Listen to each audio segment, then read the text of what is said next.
Ladies and gentlemen, thank you very much for your time today. I'm Dr. Diane Nicolson, the President and CEO of Amarc Resources Limited. Amarc is an exploration and development company based in the province of British Columbia. Our team came into 2024 with the firm belief that this was going to be a transformative year for our company, which we still hold to be true. We entered into this year in challenging markets with $17 million in the treasury, earmarked for drilling across our three big copper districts. That budget has been up to approximately $23 million. This is the usual cautionary and forward-looking statement information.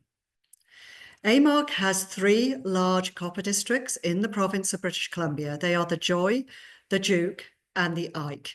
They range from 5 to 700 square kilometers. They are wholly owned and they are located near provincial infrastructure. But what is most important about each one of these districts is that each is anchored on one or more known copper deposits. And behind each of these copper deposits, there are a pipeline of copper gold targets ready to be drill tested. We have started testing these targets and we are making discoveries. As I just previously noted, we're funded to conduct at least $23 million of drilling with some survey work as well.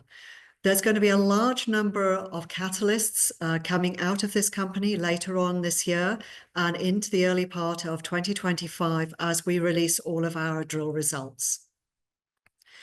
We invited Freeport, one of the globe's foremost copper producers, in at Joy, and Boliden, the integrated Swedish mining smelting group, in at Duke. Each one of these companies can earn up to a 70% interest in their respective districts by investments of $110 and $19 million. What this gives Amarc access to is up to $200 million of non-share dilutive funding. And what is important is that we are operators of both of these districts, and that is credit to the team that isn't here with me today, and some of them are still in the field on the drill rigs.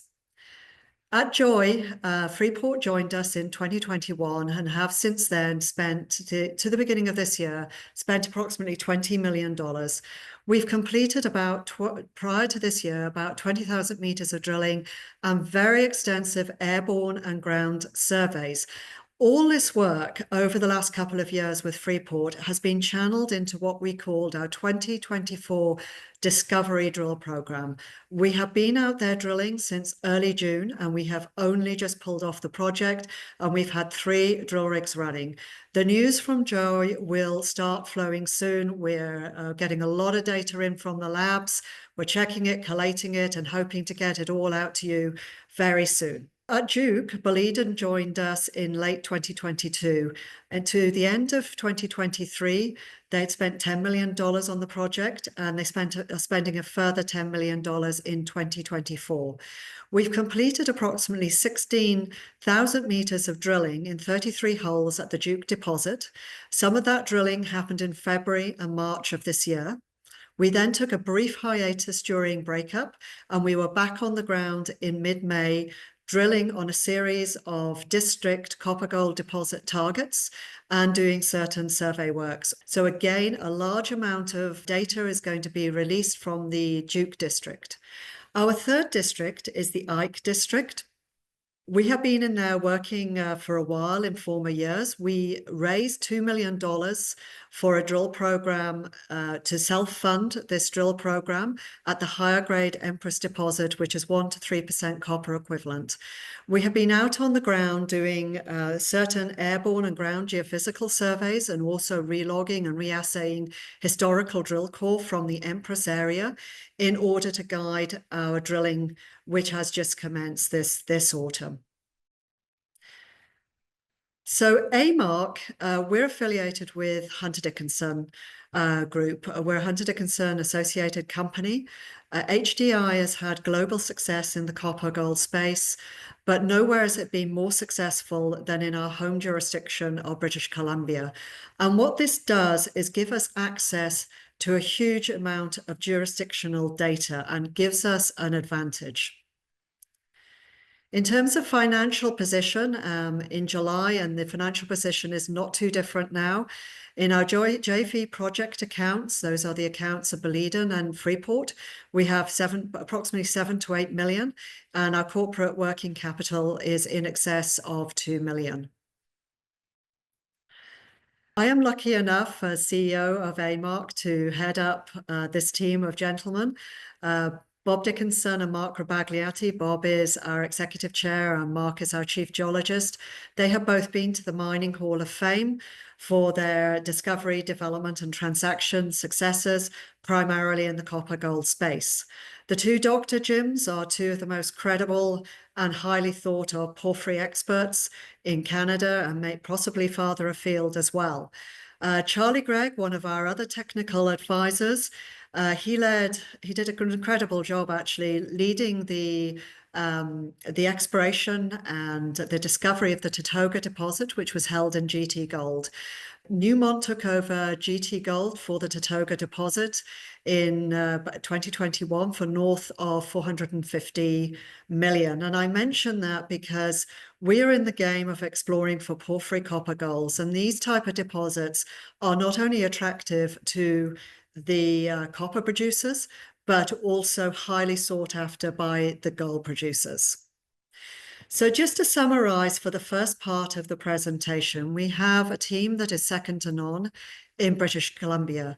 We know our jurisdiction really well. We're in copper backed by gold.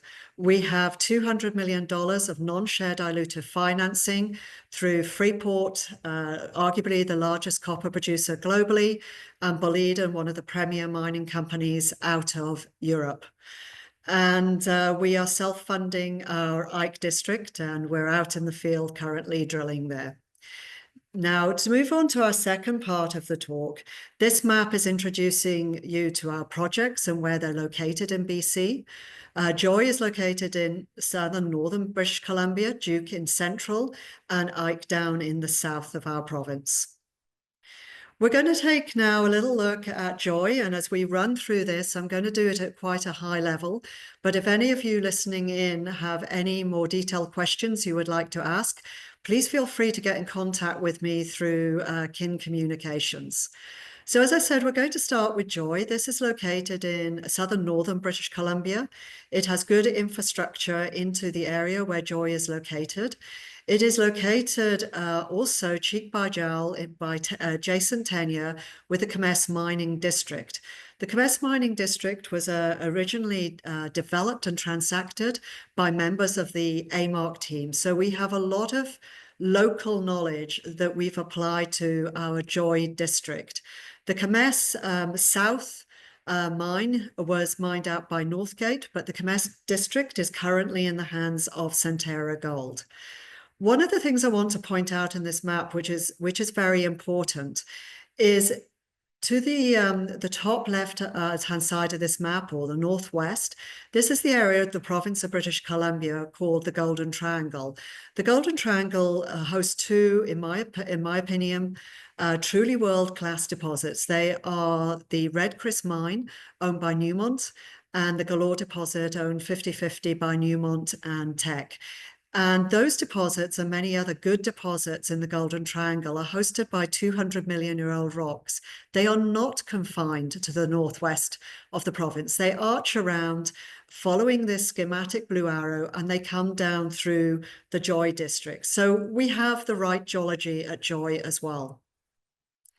This slide shows it outlined in the blue our tenure. Again, it's about 500 square kilometers. And what this slide is showing is the results of our ground geophysical survey, induced polarization, and the chargeability component.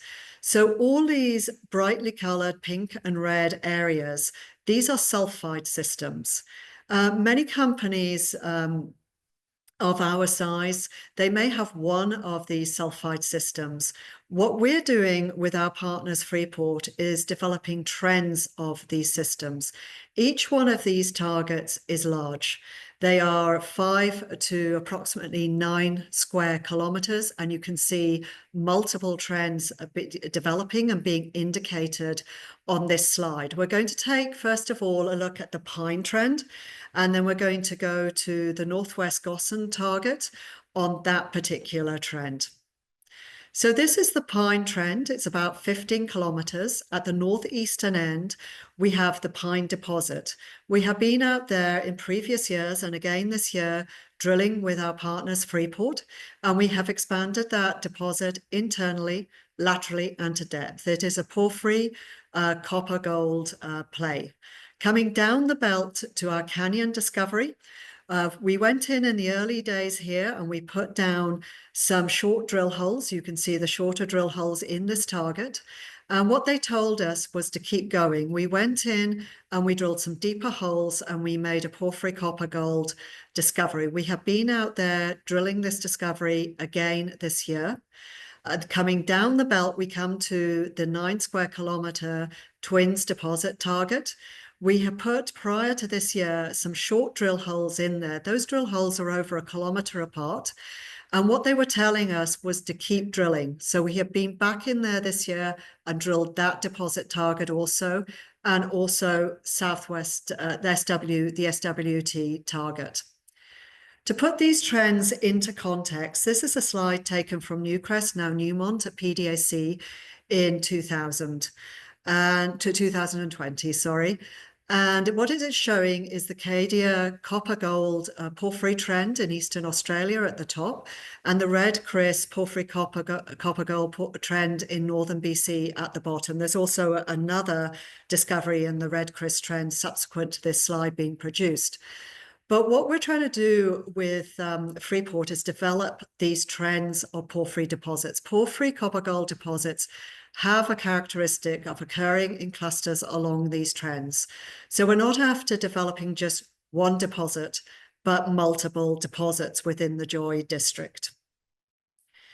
This just gives you a small snapshot of the pine deposit where we've been out drilling this year. Again, our drill results from this year are not represented, but we took an historical deposit of 900 meters in length.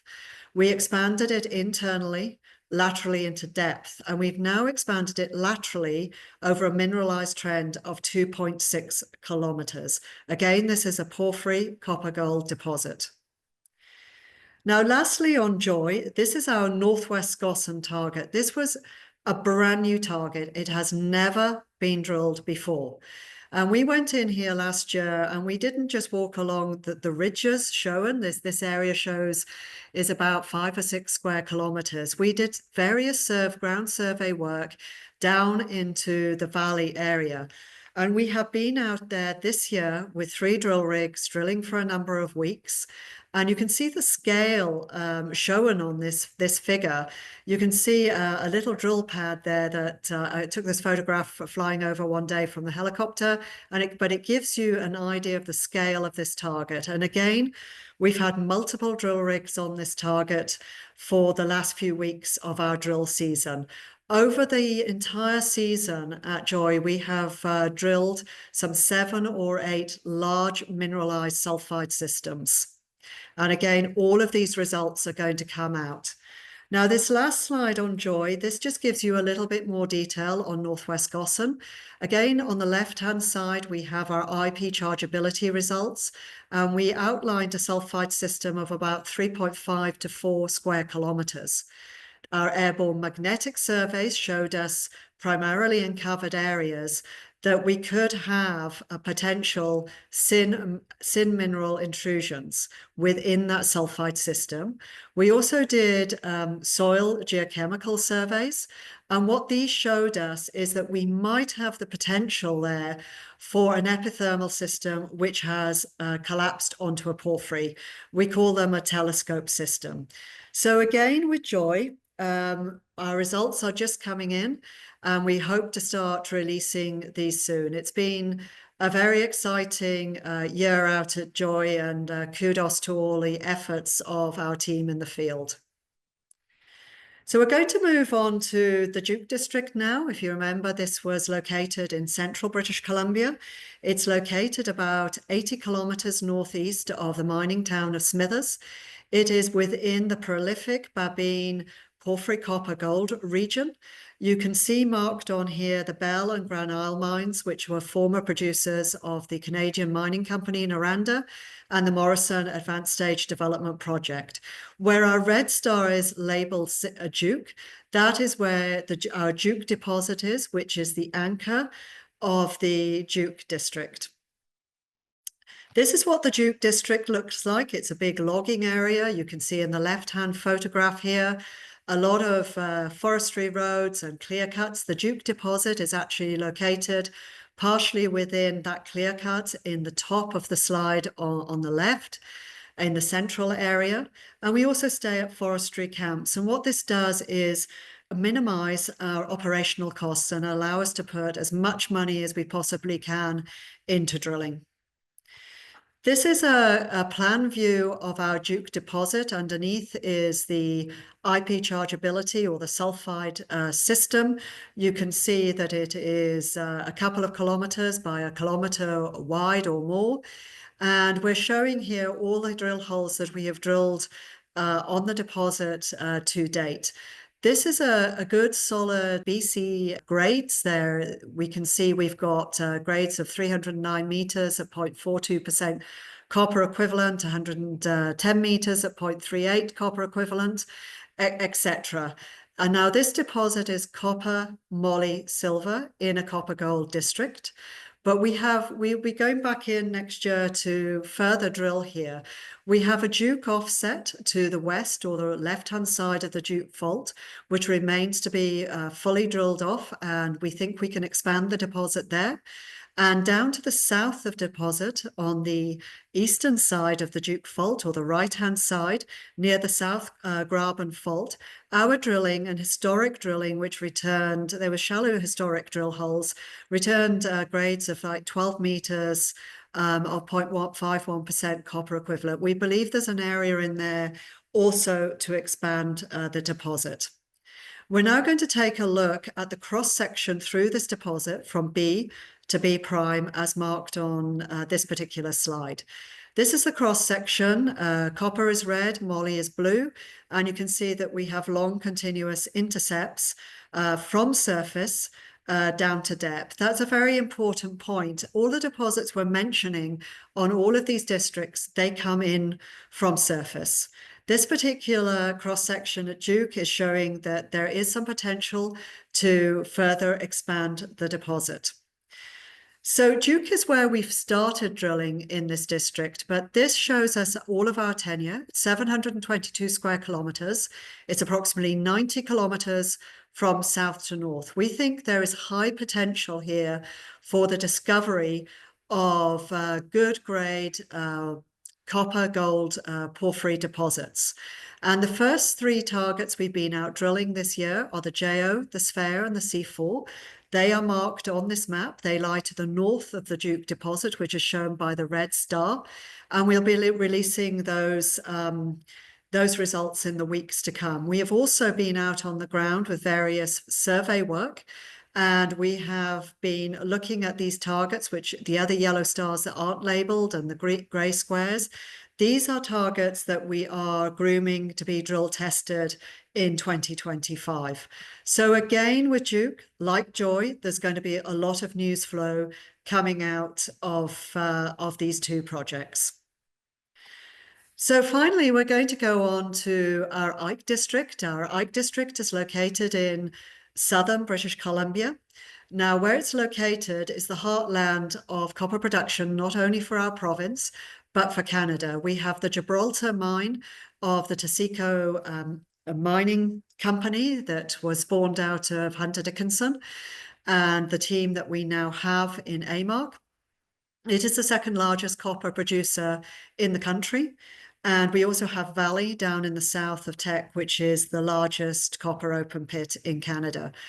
The Ike district is located in the west of this area, and it is anchored on two deposits shown here, the Ike discovery of Amarc and the Empress historical higher grade copper gold deposit. This area is blessed by a lot of infrastructure again.